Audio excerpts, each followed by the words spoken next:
இடம்பொருள் நேயர்களுக்கு வணக்கம். ஸோ இன்னைக்கு வந்து பார்த்தீங்க அப்படின்னா வந்து இப்போ பாக்கியலட்சுமி சீரியலில் இப்போ வந்து பாக்கியா கையில் வந்து பணம் எக்கச்சக்கமாக இப்போ பொருளை போகுது. ஏன் அப்படின்னா வந்து ஒரு பெரிய கான்ட்ராக்டுங்கிறது நமக்கு தெளிவாகவே தெரியுது. ஏன்னா வந்து இதில் எக்கச்சக்க பேர் வராங்க, நம்ம நினச்ச விட அதிகமாக வராங்க. ஆர்டர் எல்லாமே வந்து சீக்கிரமாகவே தீர்ந்துருது.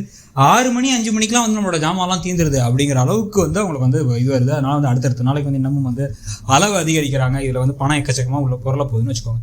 இப்போ இவ்வளோ பணத்தை எடுத்துகிட்டு வரும்பொழுது இவங்களுக்கு ஏகப்பட்ட செலவுகள் இருக்குது. முதல்ல வந்து பார்த்திங்கன்னா வந்து இவங்களுடைய நகையை வச்சு தான் வந்து வளையலை வச்சு தான் வந்து வீட்டு செலவு ஒரு மாதத்துக்கு பார்த்தாங்க. அந்த வளையலை திருப்பணும்.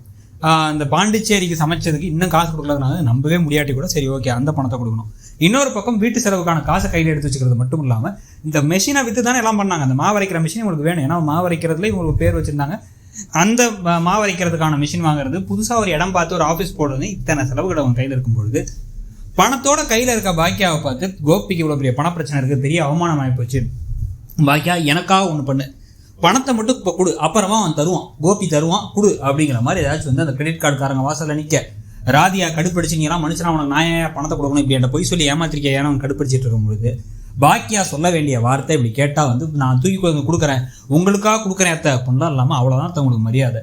இவரை வீட்டுக்குள்ளே விட்டதே பெரிய தப்பு. இந்த ஆள் வந்து என் வாழ்க்கையை கெடுக்க பார்த்தவர், எனக்கு நம்பிக்கை துரோகம் பண்ணவர். உங்கள் முகத்துக்காக உங்கள் மேலே இருக்க பாசத்துக்காக விட மரியாதைக்காக அவரை விட்டேன். இதுக்கு மேலே நீங்கள் இப்படிலாம் பண்ணுறீங்கன்னா நான் பணம் கொடுக்கறதுக்கு இந்த ஆள் யார்? இந்த உங்கள் மரியாதையை காப்பாற்றிக்கோங்க அத்தை. உங்கள் வார்த்தைக்கு எதிராக நான் பேசினேன், உங்களுக்கு எதிராக பேசினேன்னு இருக்க வேணான்னு பார்க்குறேன். ஆனால் நீங்கள் விட மாட்டீங்க. திருப்பி யார் தேவையில்லாத வேலை தான் பண்ணுறீங்க. இவரை முதல்ல சீக்கிரமாக எது கிளம்ப சொல்லுங்கள். எத்தனை நாளைக்கு இங்கே இருக்க போகிறார்? உடம்பு சரியில்லை என்ன ஒரு உடம்பு சரியில்லை, நல்லா தானே இருக்காரு அப்படிங்கிற வார்த்தையை கேட்டு ஒன்றும் இல்லையா முடிஞ்சால் நீங்களும் உங்கள் பையனோடய கூட இருந்துங்க, இங்கேயுமே இங்கே இருக்கக்கூடாது அப்படின்னு ஸ்ட்ராங்காக சொல்லணும். பாக்கியா சொல்லுவாங்கன்னு நினைக்கிறீங்களா? அந்த கதை போகிற விதம் இப்படி இருக்குது. பாக்கியா இல்லைன்னா தலையாட்டிட்டு பணத்தை கொடுத்துருவாங்கன்னு நினைக்கிறீங்களாங்கிறத சொல்லுங்கள். தேங்க்யூ. இடம்பொருள் நேயர்களுக்கு